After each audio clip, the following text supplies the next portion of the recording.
The Ice Age is coming. While everyone is struggling to survive, our MC is making the frozen frontiers his very own kingdom with his mysterious powers. In the middle of an unrecognizable frozen city where every infrastructure has been completely shut down, every mode of transportation at a standstill, an urgent report is coming in that the Earth has finally entered a new ice age at a rapid pace.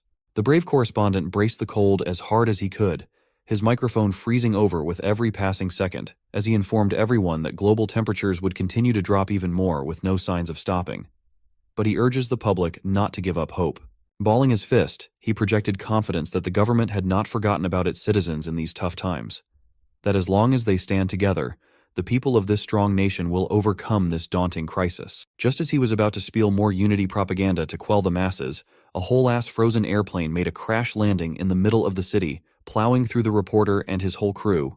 A man watched this final shot of the last news broadcast covered by the remaining TV station in the country. He watched it on a miserably frozen screen. After that plane crash landed on top of the remaining news network team, the TV finally cut into static. No more overcast news coverage of what's happening outside. The room of our protagonist, Han Feng, painted a picture of someone who tried to fight, but finally gave up. He did not even bother cleaning up the mess of what little supplies he had left. The area around his entrance is filled with boxes of useless stuff and dwindling provisions. Outside, someone had been knocking quite hard and calling his name in a panic. Finally hearing the incessant calling of his name, Han Feng stood up from his filthy, frozen apartment, took a steel bat modified with some nails, traces of blood still visible on its surface, and walked towards the door. Han Feng was gaunt. He had the combination of the thickest possible winter wear, but it was not enough to stave off the cold. He slowly and carefully peeked at the peephole to see who was on the other side of the door. Who he saw shocked him. It also excited him a little bit. It was a woman he was very familiar with before the Ice Age even kicked in. She also had her thickest winter wear on, but standing outside, exposed to the elements, made her face red and her body shiver uncontrollably. Han Feng opened the door with a slight flush on his face. The woman's name is Hyona, and he has no idea what she is doing outside of his door. Still holding the bat, he urged her to come inside where it was warmer and safer.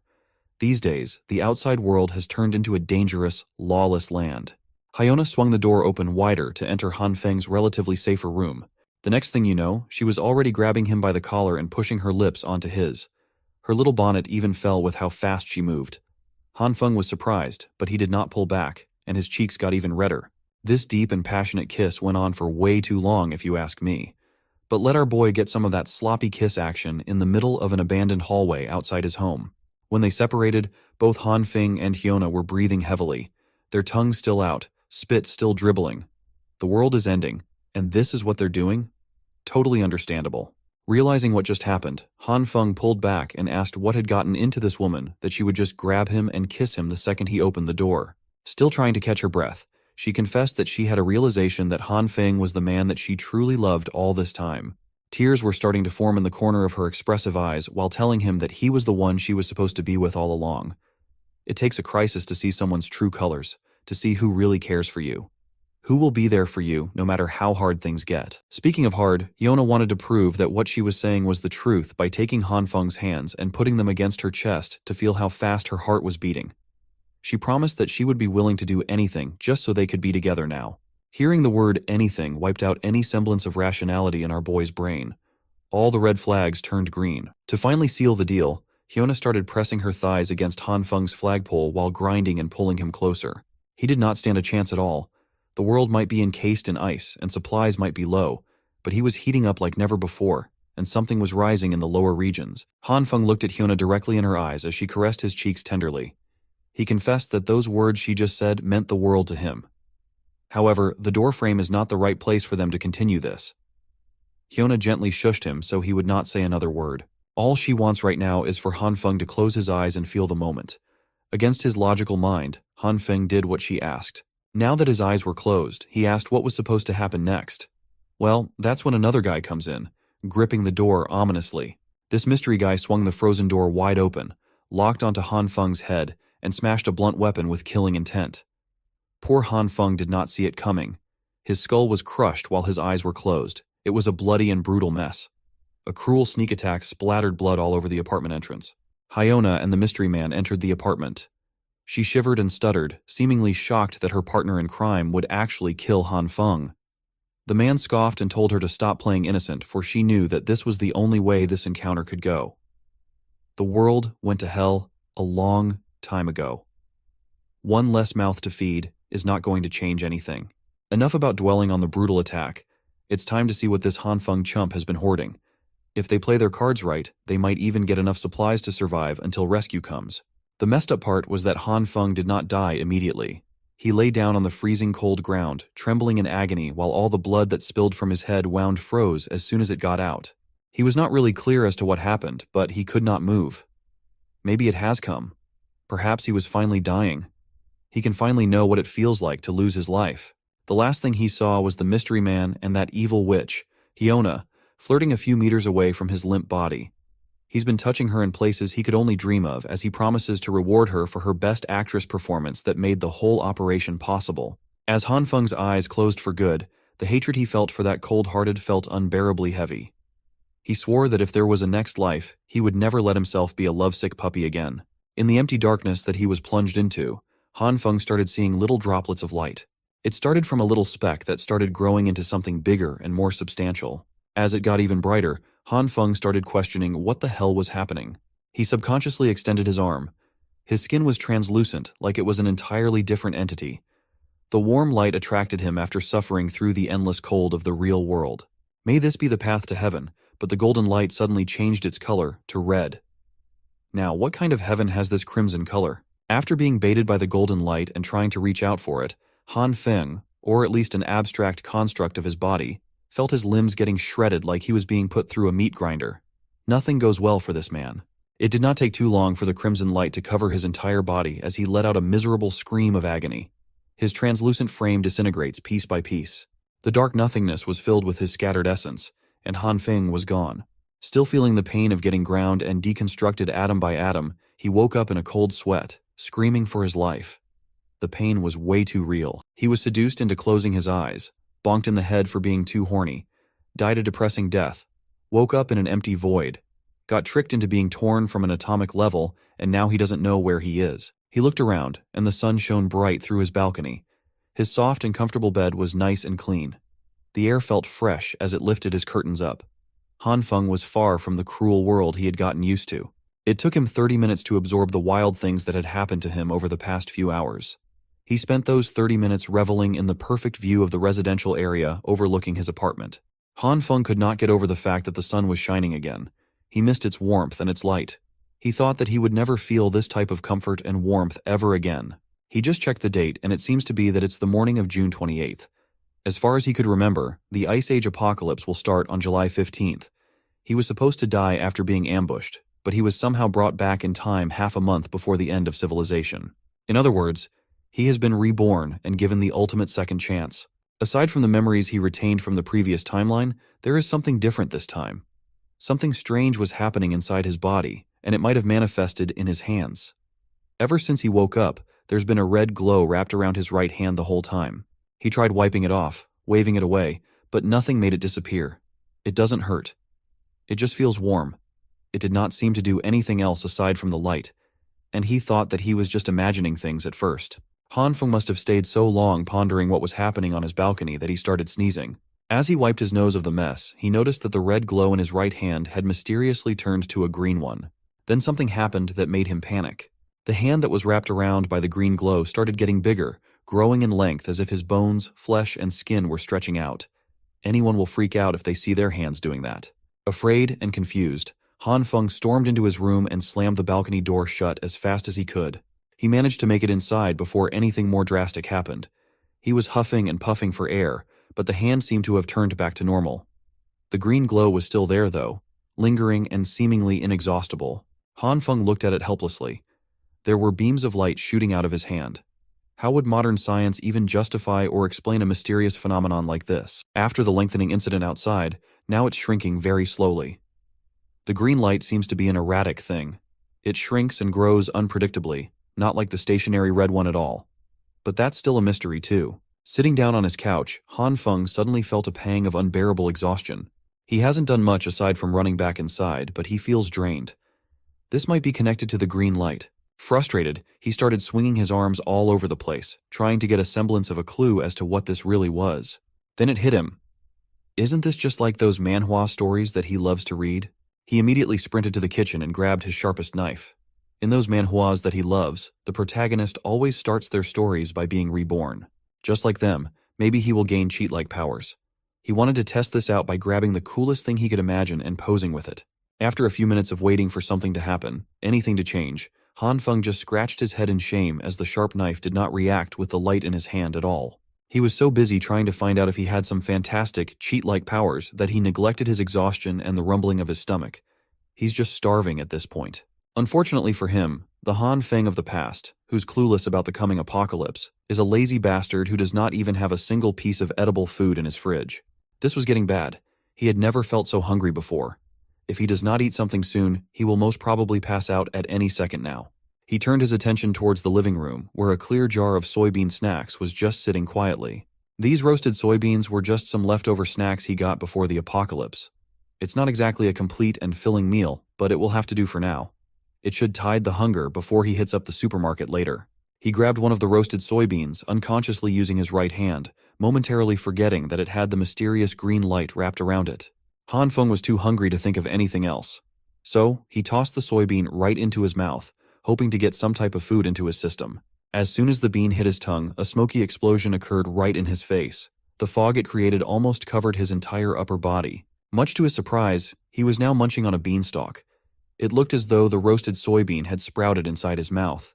He could feel the roots on his tongue, and the stalk itself extended outward. He pulled it out, and the plant left an earthy taste in his mouth. Out of all the bizarre events he's been going through lately, this might be near the top. He was just about to snack on some roasted soybeans, and now this happens. Moreover, he does not feel tired anymore. It seems like that explosion on his face erased the hungry sensation he was feeling. Looking down at his right hand, the green light has vanished too. Maybe all of this has something to do with what happened to the soybean. He plucked one of the pods in the stalk and examined it carefully. Opening the luscious green pod, he confirmed that it was just an ordinary fresh bean sprout. Maybe this is the power that he was daydreaming about. No matter what, this is undoubtedly an incredible discovery that should be studied more. Still, he can't really research anything while worrying about dying of hunger at any moment. Right now, he has a bigger fish to fry in the form of stocking up on supplies before the end of the world, as everyone knows. For the first time in a long time, Han Feng could walk out of his apartment to feel the sun on his skin and hear the birds sing. He could walk amongst the bustling crowd of people in the commercial district, minding their own business instead of holing up in their homes, fearing the cold. Han Feng was in deep thought as he walked to his destination. Let's get this straight. First, the red glow around his hand has turned to green. The green light shrinks and grows his limbs, making his heart beat faster and super tired. When he touched the soybean snacks, it sprouted into a whole stalk. Looking at his right hand with more questions than answers, he wonders just what kind of power has been bestowed upon him by who knows who. He continued his contemplative walks casually until he heard a familiar, sweet voice calling his name that would have melted him before, but would make his blood boil now. Han Feng did not realize it right away, and turned around to see who was calling him by name. It was that evil witch that got him brutally killed, Li Hyona. She flashed her wide smile.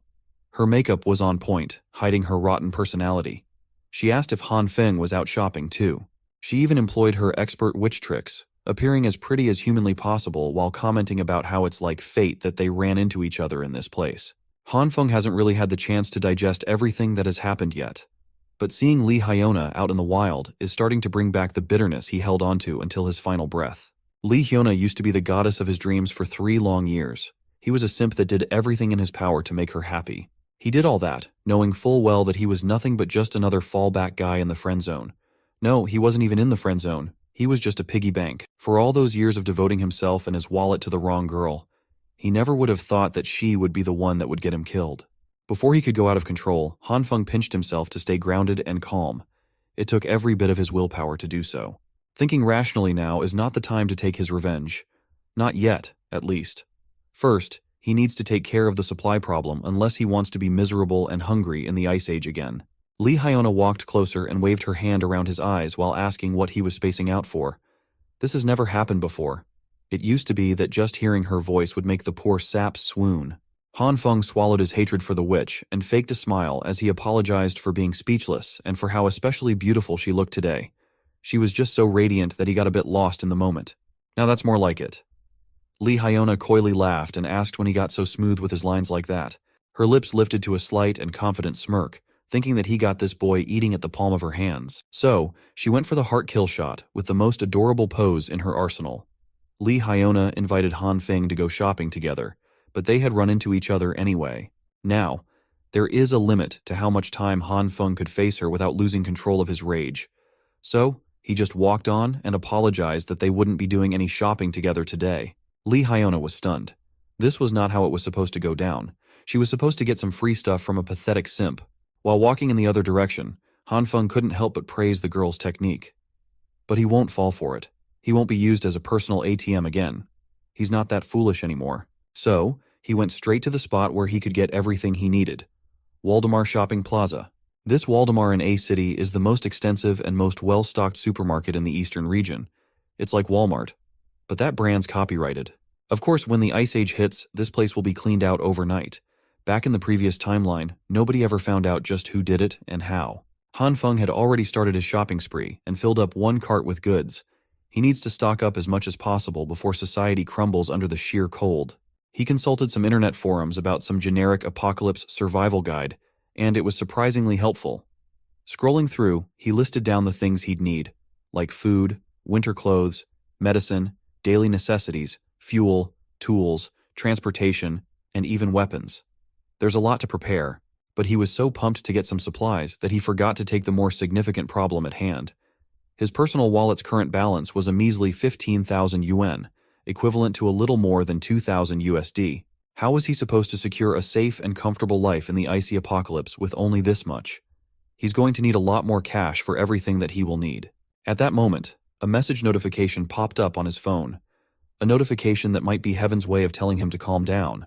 The message came from an organization called Money Jar Loans, congratulating him on his approved eligibility to take out a loan up to 168,000 yuan, or a little more than 23,000 USD. A light bulb dinged inside his mind. There was no need to panic when it came to funds.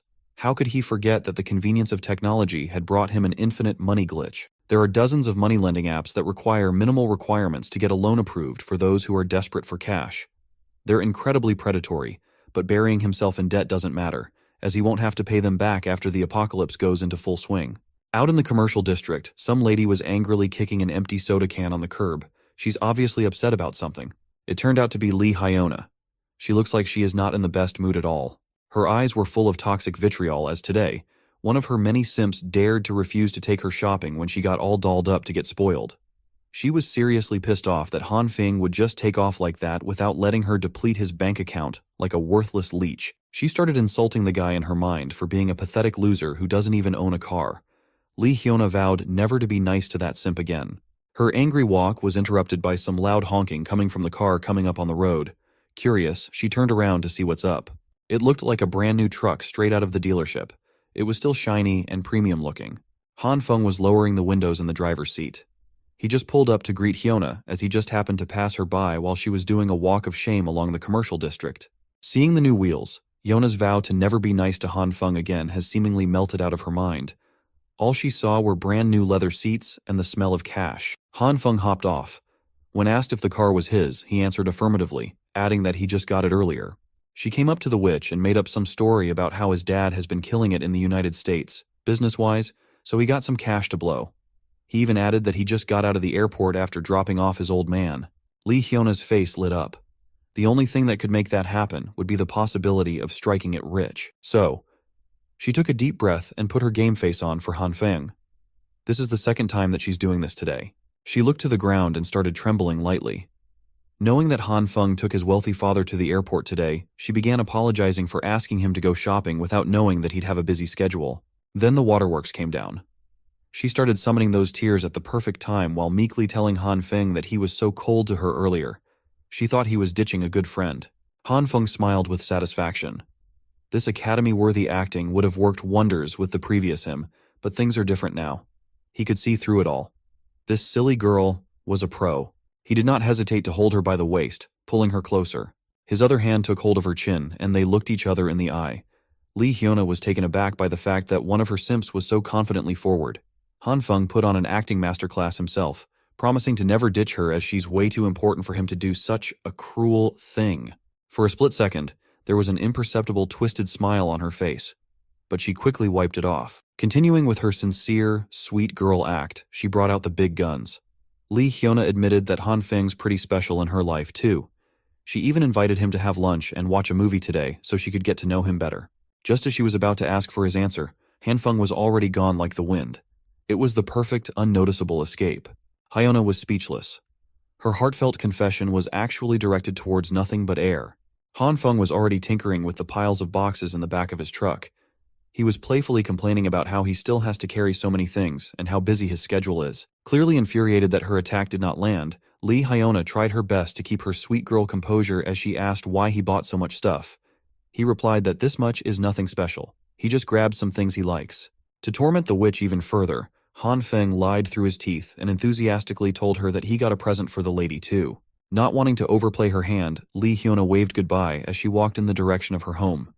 She smiled and said that she was looking forward to that gift. As soon as she turned her back towards Han Feng, her supposed biggest simp, a sly smile appeared on her lips, proud of how she dealt with her piggy bank. On the other hand, Han Feng was just having fun messing with the witch. Knowing this woman, he knew that he couldn't let her find out about his little stockpile of supplies. All this stuff will be his ticket to surviving the apocalypse, after all. Lee Hyuna will just have to wait for her turn. Once the world ends, Han Feng will make sure that she gets what's coming to her. That mystery guy who bashed him on the head, too. His anxiety about the incoming inevitable collapse of society is starting to melt. Han Feng is actually starting to look forward to what's coming now. The next day came, June 29th. Again, July 15th will be D-Day. It will be the beginning of the end. First comes the heavy snow, then the temperature will drastically plummet down to negative 20 degrees Celsius at an alarming rate. Over the next month after that, temperatures will continue to gradually drop day by day, reaching lows of up to negative 70 degrees Celsius. At that point, the world would be encased in ice and snow completely, making it almost impossible to go outside. The first thing that Han Feng secured was his bountiful food supplies. Aside from the sheer volume of stock, he also needs everything packed and sealed securely. He can't let the neighbors sense that something's going on. They can't suspect that he's hoarding copious amounts of food. This was tiring work. Some of the sensitive supplies had to be moved at night when no one was around. Han Feng doesn't trust anyone enough to help, so he has to do it on his own. Once the apocalyptic ice age starts, the power grid will be extremely unstable. That's where his newest purchase shines. A heavy-duty generator plus enough fuel to keep it running for a whole year at the very least. With power secured, he now has to consider the fatal consequence of the building's heating system stopping. He had to call in some specialized contractors to modify his home for independent heating. Han Feng also ordered some reinforced doors and windows while he was at it. He needed a dedicated room to store all the supplies that he had hoarded, so he used an empty bedroom for all the essentials. By the time he finished preparing everything listed in his little notebook of survival, it was already July 14th. Just one more day before the temperature plummets and everything descends to chaos. Next up on his list is the main event that he's been postponing out of uncertainty all this time. It is time to buckle down and actually study his mysterious ability. Han Feng made a home-cooked meal for dinner while pondering his survival in the incoming Ice Age apocalypse. When things get hard, relying solely on the supplies he has accumulated won't be enough. But he has a possible answer to this problem. His power to manipulate plants in some mystical way might be his only hope for a sustainable future. The meal he cooked featured soybeans as its main ingredient. That's right, the same beans he conjured from a single roasted snack using his ability. He racked his brain and tried so many gestures and possible triggers, but the lights hadn't come out yet. The activation is so random that finding the right trigger is nearly impossible. For now, it is time for a risky taste test. He needs to make sure the food conjured by his abilities is edible. Who knew that trying some beans would be so nerve-wracking? Han Feng got through half the plate of his beans with no apparent problems at all. Even the soy milk passed the taste and safety test. While chewing on his lunch, the confirmation that his ability could provide edible food was game-changing. At least this proved that he has the ability to theoretically spawn food. The next step is the harder and more trial-and-error-based one. He needs to figure out how to actually use the red and green lights and make them appear according to his will. So far, he has only tried it on soybeans, but what would happen if he could use it on other things? Opening his newly stocked fridge, Han Feng steeled his resolve to experiment and see if his ability would work with other plants too. The testing period stretched from midday until the sun was about to set. Han Feng did not know that as he passed out in the middle of experimentation. As he slowly opened his eyes, he noticed that he was gripping something tightly in his right hand. A green vegetable of some kind, a massive broccoli. Slowly getting up from the floor, He could not be bothered by the absolute mess that was in his kitchen, as the pain in his head was hellish.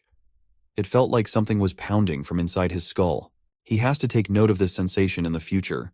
This power of his takes a severe toll on the mind and the body, and it cannot be used without restrictions unless he wants to pass out and wake up with a migraine every day. After getting up, he immediately got a spoonful of his beans to refuel again. He might have pushed himself to the limit today, but at least he learned something vital about this mysterious ability of his. A few hours ago, before he blacked out, he neatly arranged a diverse selection of produce on the kitchen floor. He tried using his power on a bunch of them after he managed to activate the green light. Some root crops like potatoes did not react to his green light at all for some unknown reason. But not all of them were duds. Some of the crops grew from the seeds into full-blown plants like the soybean stalks. Wheat was one of those. And some neither stayed the same nor grew into full-blown crops. They just exploded in his hands like mini-bombs. It was a frightening experience that caught Han Feng off guard. After those explosions, the plants would turn into a substance that looked like coal but was very light. This development was certainly outside of his expectations. Thankfully, he could find some decent use for these inedible black substances. They are used to heat the space like coal when put together in a container and lit up. Coming from a future where heat was a luxury, Han Feng would gladly take these little balls of warmth. No more worrying about staying warm in the future. After a bunch of explosions, he tried many more times and failed most of them. He just kept chucking those black balls into the bucket one by one. When he got into some seeds he bought, he chose to take a more meditative stance while forcing himself to focus on controlling his breathing. After a few minutes of intense concentration that left him sweating bullets, he finally got the most significant success in this experiment. A gigantic broccoli shockingly appeared in his grasp. Before his eyes gave out and his consciousness went lights off, he remarked that the success rate of this method was still way too random. Then his body hit the floor. Thankfully, he was sitting on the tiles already, so the fall wasn't too bad. Now he's awake, and his belly is full of beans. He played around with the broccoli while thinking long and hard and still failing to find any patterns to this ability. But he can't give up. There has to be some kind of principle behind how this ability works. There are still too many unknowns, but he made some decent progress today. At least now he has some understanding of the activating conditions of the lights. Who would have thought that the key to activating the bizarre skill lies in his very own consciousness? All he has to do is enter a meditative trance. His method involves imagining himself out in nature in his bare form, free from the constraints of human civilization. In other words, buck naked. In his mind palace, he walks on the ground with bare feet, his soles making direct contact with the soil where life grows. Sunlight kisses his skin as all life around him harmonizes. Just like Adam in the Garden of Eden, his body and mind are both part of the natural world, a peaceful resonance of all that has life. Once he enters that state of mind, he slowly opens his eyes and a familiar green glow appears once again. This ability of his is directly connected to his consciousness. Working from that concept, he could freely call on the green light. Now that he's done with all the plant samples with a low success rate, it's time to move on to a different type of specimen. The target of the second experiment would be all kinds of meats this time around. So he slowly brought his right hand wrapped with the green light towards a juicy slab of meat. He already half expected it, but it's still disappointing that there were no reactions at all. Maybe the green light only works on plants. Thinking that the gentle approach might not be effective, Han Feng grabbed his meat and squeezed hard while praying that his right hand would work its magic. After a few minutes, he had to accept that nothing would happen. You could see the defeat and dejection in his tired eyes. That was when he thought of the sensation he felt while meditating. In a trance, he could sense two distinct colors, the red and green lights. Throughout the experiments, he hasn't tried using the red one yet. Grasping the primary trigger function of his ability, he only has to concentrate on bringing that red light out of his consciousness. While still holding the meat, he closed his eyes and tried to reach for the other ability lying dormant inside his system. After a little while, a spark of red light finally made an appearance on his right hand. With that initial spark, the glow swiftly wrapped around his hand. Surprisingly, it also wrapped around the piece of meat. It looked like it was creating some sort of bubbling reaction at the meat's surface. A few seconds of intense concentration later, Han Feng opened his eyes to a putrid pile of hardened dark red sludge that looked like it came right out of hell as the red light subsided. He immediately threw that vile thing on the ground out of sheer disgust. You would undoubtedly do that too, in his position. Realizing that this disfigured sludge might provide some valuable insights, Han Feng crouched on the ground to observe it. He poked the thing, and it was a little squishy. So this is how meats would react to the red light. It might look revolting, but the texture and overall feel point towards the possibility that the meat got cooked or something. Was this really all the red light can do? Heat things up, Stoves and pans could do the same thing, and they could produce more appetizing meals than whatever the hell this is. Han Feng refuses to believe that's all there is to it. Upon using his consciousness to trigger his abilities a fair bit amount, he could understand his capabilities on a deeper level. If he were to describe the red light sensation, it would be like a disintegration process. His next meat experiment looked a lot better than the first one. But if that's the case, understanding the underlying concepts of these two lights might be easier than he initially thought. He grabbed a bunch of soybeans from his bean pile and gripped them hard in his right hand. In his left hand was the red light and the cooked up meat. If the green light represents the evolution of matter, then the red light is the opposite, which would be disintegration. Since he's already testing out some confusing concepts, what would happen if he combined the green light grasping beans and the red light grasping meat? The result was an even bigger reaction than he was expecting. The combination produced a bright, blinding light between his hands. When the lights died down, it was revealed that his meat got a lot bigger as a result. The meat had been supersized, but where did the soybeans in his right hand go? Could it be that the two subjects merged together, producing this giant slab? Han Feng meticulously inspected the big meat. No matter how you look at it, it's undeniably incredible. It looks, feels, and smells exactly like real meat, but even fresher somehow. Gaining some confidence that he's getting a lot better at this superpower thing, he decided to go for some more experiments. After a few hours, he was back to square one once again. His kitchen floor was filled with charred remains of meat and crops. He frustratedly threw a tantrum, and everything he tried failed miserably. Getting all that exasperation out of his system, Han Feng sat up and took a deep breath. He'll just pause the experiments for now. He can always just take his time to figure out its deeper intricacies later. Anyway, today was still a productive one, even though he ended it on a bitter and charred note. Han Feng can already see the future if he can just successfully master this mysterious power. There's no doubt about it. With infinite resources, he would be the man standing at the pinnacle of this post-apocalyptic world. It's his dream, so he could put some sweet muscles in his image. Speaking of power, he might have forgotten one of the most important aspects of survival.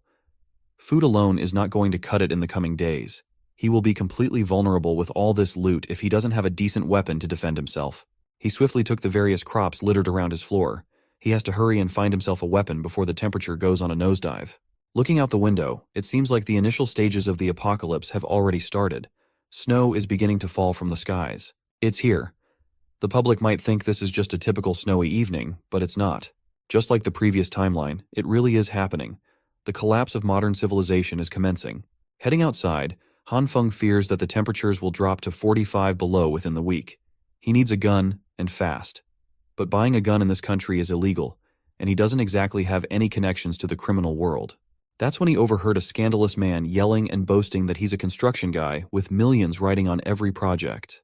The dude was bragging to a passerby that he knows the infamous Lao Wang from the Shigang Lida group. They're so close. They're practically brothers. Han Feng thinks he's seen this thug before.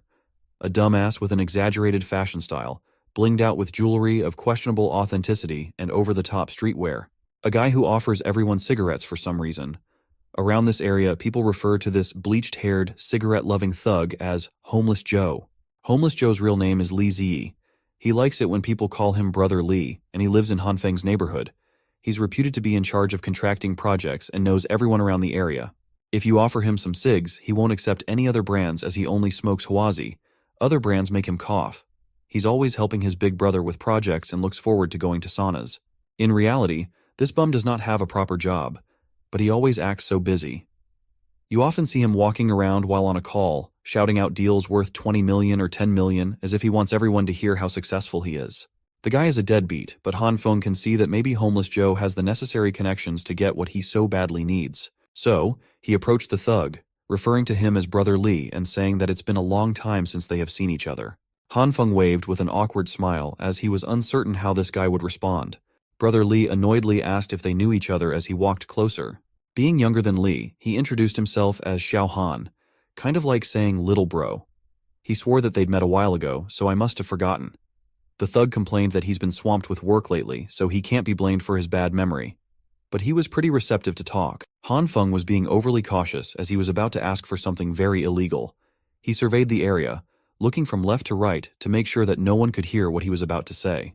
Then, he came up to Brother Li and directly asked for the weapon that he needed to defend himself in the coming days. Li jumped in fright and asked what he would need a gun for. That's not a good sign. Feeling like a guilty criminal, Han Feng still had to push through this as he couldn't think of anyone else who could help him with his problem. Li started speaking seriously, wanting to clear something up before they got any further. He insisted that his organization does not engage in any illegal activities and that guns are serious business. He hinted that he had the connections for it, but he was not one to mix ordinary people up with something dangerous. Han Feng pushed the thug's questionable Louis Vuitton bag out of his face and insisted that Brother Li got it all twisted. He was just inquiring about some firearms for self-defense, as he has been involved in some nasty personal grudge. And so, Han Feng started lying his ass off with a story that he was making up as he spoke. According to him, one day while riding his bike to work like usual, he ran into an old man who was just spitting everywhere on the bike line. It was so gross, and to make matters worse, the wind carried one of those disgusting globs of spit right into Han Feng's face when he was just minding his own business. Angered by the revolting old man, Han Feng threw his bike to the side and confronted the old man. What did the bastard do, you ask? The asshole decided to spit on him again while he was airing out his grievance. He could not take it anymore and brought down some street justice on the disgusting old man. He gave the guy a good old beating in the middle of the road, with everyone watching on the sidelines. As the old man left with his clothes tattered and his face messed up, the bastard swore that he would get back at Han Feng for this humiliation. The very next day, that old man was patched up and waiting for Han Feng on the usual bike route. This time, he had some goons with him.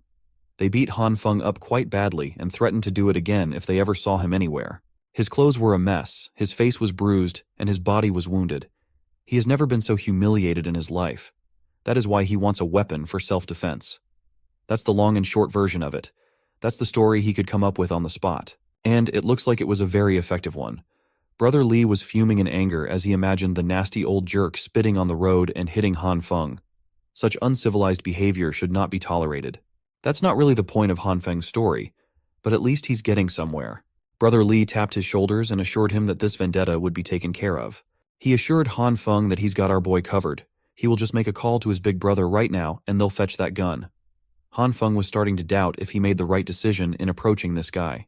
With all that tough talk, Brother Li invited him to go to the station and hop on the bus with him. His excuse was that his Panamera was being serviced in the shop, so he couldn't drive to the headquarters. Han Feng assured him that transportation wouldn't be a problem. He has his car parked right to the side, after all. The brand new vehicle immediately caught the eye of this hype beast bum. On the drive over to his big brother, Li could not stop going on and on about how Han Feng is living the good life and asked how much this new ride costs. It was about 700,000 of borrowed money.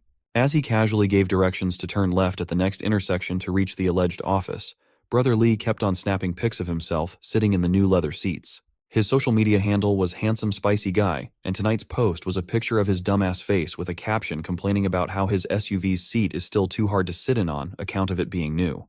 They pulled up to one of the seedier parts of the city. Some tough-looking guys were camped outside, complaining about the messed-up weather. You can't blame them, though.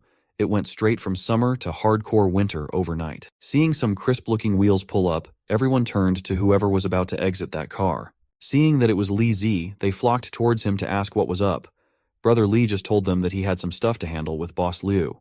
The other thugs assumed that the new Tiger SUV belonged to Li and started hassling him about the price tag. Li did not deny it at all. He even proudly boasted that he had spent 700 grand for the car. Han Feng was not upset though. Bragging that you own the car so confidently while the actual owner is standing nearby is kind of a goated, shameless move. As soon as they entered the establishment, the one known as Boss Liu, a hardcore gangster-looking man, came out upset that Big Mouth Li would disturb him so late in the evening. Brother Li visibly turned a lot more reserved in front of the boss, even offering his cigs politely. The big guy does not have time for any of that filler nonsense, though. He's a busy man. Brother Li introduced their little brother, Han Feng, as a buyer of something special. A gun. Boss Liu wanted to confirm if he heard that correctly. As soon as the big boss looked him over, Han Feng froze up in fear. He wasn't sure what would happen if he made the wrong move or said the wrong thing. Boss Liu just stared at him silently, cigarette in mouth, seemingly scrutinizing him from head to toe. Then the big guy cracked a smile. He was quite disappointed that Han Feng only needed a lousy gun when he was expecting something more interesting. He gestured towards one of his henchmen, Cheng Zi. The henchman already knew what to do and rummaged through his jacket pocket. He tossed a pistol on the table and Boss Liu quoted a price. 6,000 for the handgun, easy to conceal and reliable. Han Feng humbly rejected it as he was thinking more along the lines of something a little longer and bigger. He was not looking for some low-caliber pea shooter. He wanted something that requires a scope to fire. Boss Lu's expression turned grave as he stared at Han Feng intently. Our boy might have crossed the line unknowingly. He immediately shut up as if he just swallowed his tongue. The big guy started yelling about how unrealistic it is to demand a freaking sniper rifle like it was nothing. He's running a discreet business here. This is not some goddamn shopping mall where you get to pick and choose what kind of illegal product you get. Boss Lu's final offer is the pistol on the table. Take it or leave it. Brother Lee had to run some interference to try to calm the boss down. His idea of convincing the big guy to listen was to invent a backstory for Han Feng on his own. A made-up story that allegedly happened 5 years ago involving Han Feng's non-existent wife. Lee is quite a mouthy but talented storyteller. Under the relentless downfall of Snow, the boss listened to his lies all the way to the end. The story must have been phenomenal, as Boss Lu was so angered that he almost snapped the table in half. He kept repeating how disgusting those who had wronged Han Feng were. Apparently, Han Feng had 3 kids with a non-existent wife, but it turned out that none of them were his. Han Feng just stood there and went with all the lies. Even for someone nicknamed Homeless Joe, this ridiculous story was too over the top, but it worked. Boss Liu gave his personal guarantee that Han Feng would get his sniper rifle as soon as possible. He promised that he would personally make it happen, but it might take a few days. Once again, the henchman Xiangzi will be arranging everything. Boss Liu wanted something semi-automatic with loads of ammo too, so Han Feng could have what he needed. It's unexpected, but Brother Lee definitely came in clutch. The big guy also handed Han Feng the handgun. He wanted to give it for free. A gift from one man to another. Han Feng was speechless. The made-up story was so good that the boss had formed some kind of one-sided bond with him. Now that it was taken care of, the big guy got back on his phone to take care of his other, more pressing businesses. Before leaving, Han Feng wanted to return the favor a little bit. He stated that a buddy of his who works for the government had told him that due to the abnormal weather, purchase limits for supplies will be implemented soon, so it's best to stock up before that happens. Seeing the serious look in the young man's eyes, as if he actually knew what he was talking about, Boss Lu could not help but take the tip seriously too. He nodded in understanding and remarked that he got it. And so, Brother Lee and Han Feng exited the center of the city's underbelly with one firearm secured. On the way back, Lee could not stop bragging about how he handled business like a boss, and it went beautifully. Now that his big brother, the big boss, is in a good mood, they could even ask that guy for a cannon, and he'd say yes. Han Feng wanted to thank the thug by buying him some cigarettes. Brother Lee tried to be humble and insisted that he did what he did just to help him, but he would gladly take about 7 to 8 cartons of his beloved Huazi cigs. He even promised to take Han Feng to a sauna once he got paid for his so-called project. Our boy was already thinking about his next logical move. Supplies are secured and the weapon is obtained. He should be set for the early days of the apocalypse, at the very least. He can focus on studying his abilities. Fully solving the food problem would make his long-term survival chances skyrocket. He was so absorbed in his own world while walking that he didn't notice an icy part on the ground and slipped. Han Feng was so concerned with survival that he failed to follow one of the ironclad rules in the upcoming ice age. Do not get injured. He fell quite badly. His leg must have absorbed the impact of the slip and had been damaged severely. Brother Lee didn't know what to do as he ran towards his new pal's side. This is bad.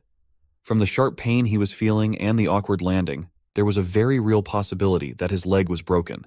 He shakily took his car keys out, handed them over to Brother Lee, and requested to be taken to the nearest hospital as soon as possible.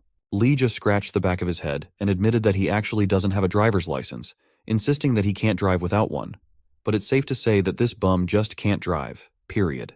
At least he didn't leave Han Feng on the floor to writhe in the pain of a broken leg.